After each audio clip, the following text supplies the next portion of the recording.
Pick me up now, every day. My name is Neil, and I've been attending the Bridge for a little over 3 years. I was born and raised on a farm on Steeles Avenue by two of the greatest God-fearing parents that ever lived. We attended church and Sunday school all through my formidable years.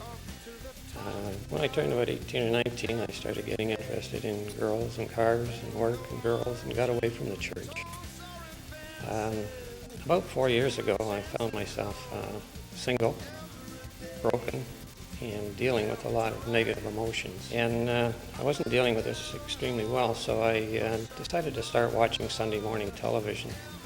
This didn't do anything for me, and I eventually decided to go out and look for a church.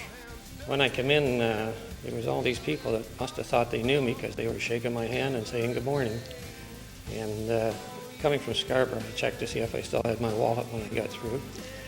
I went into the church, sat down in the back corner, and waited for the organist and the choir to come in. The worship team showed up, and I thought, well, this is different. But I knew the preacher would be in with his white collar and black gown shortly, and Pastor Brian shows up. They all fit together pretty well, but I didn't know whether I did until Pastor Brian began his sermon. The sermon that day seemed to be directed towards me and my issues. Although there was hundreds of other people there, Pastor Brian seemed to be talking to me. When I left that day, what was broken was healed, and all those emotions stayed behind.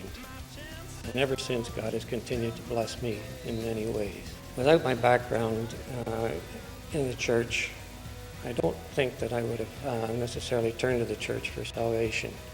And that's why I think it's so important that the children of the community be given that opportunity that I was to connect with God. And also for those of us who are getting older, that from time to time we have our issues and need that salvation as well. So that's why I'm so grateful that God brought me to the Bridge. Prepare my way.